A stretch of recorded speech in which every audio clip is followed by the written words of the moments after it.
Hey, this on here real quick. Continuing on with the series. Uh, this match right here, a gem that people might have forgot about happened at WrestleMania 16. Chris Benoit versus Chris Jericho versus Kurt Angle. All like all of them when they first got into the WWE. You know what I'm saying? And so it made for like real competitive matches because they always trying to show like, what I'm saying, like I guess like we the next one up because the familiar faces like Stone Cold, The Rock, Triple H, and Stone Cold, The Rock, and The Undertaker. You know what I'm saying? All was at the top of the main card or whatever, right? So this was like whenever they get together, it was like competition for like who was the king of the mid card. So like the guys that was gonna be them dudes coming up. You feel me? And so anytime any of them would get involved in a match, it would be what I'm saying, like one of the better matches of said pay-per-view or whatever. And this one was hands down like the match of the night. You know what I'm saying? It was for the Kurt Angle came into the matchup with the Intercontinental title and the European title or whatever, you know what I'm saying? So the first fall went to Chris Benoit winning the Intercontinental title, and then the second fall went to Chris Jericho, winning the European title. But yeah, it's a classic match. The lighter guys was starting to like introduce more of the high flying, kind of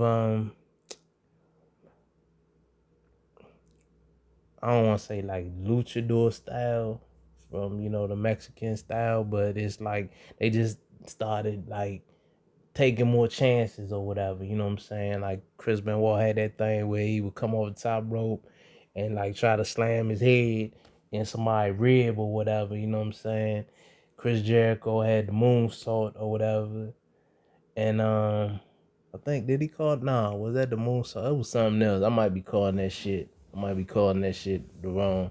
I know Kurt Angle always used to try to do that backflip, but never hit it. You know what I'm saying? And so they both was all good tacticians. Like you could pretty much mix any of the three in a match with anybody, and the other person would look good. You know what I'm saying? Because they would make sure they would come out there like these are all three of the best that ever was wrestlers or whatever. You know what I'm saying? Like and they on a lot of people's underrated list. So I had to, if I was putting the list together, I definitely had to throw them all in the mix. And yeah, so it's a classic match, almost 20 minutes. A lot of ever flows that come with a triple threat match, because there's a lot of things that gotta come with that. It as far as like near falls and all that shit. You know what I'm saying? Like somebody that got a pinfall and the other guy gotta come and hit the guy or whatever in order for the count to stop it too or whatever. But crazy thing about it is like Chris Jericho did an interview years later and he was talking about like he didn't really was feeling this match or whatever, you know what I'm saying?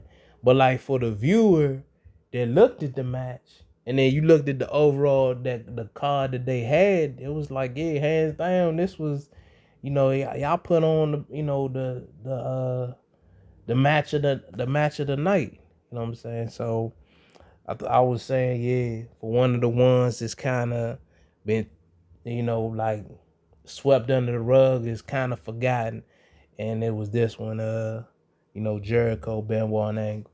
All right, that's my thoughts. Thanks for listening.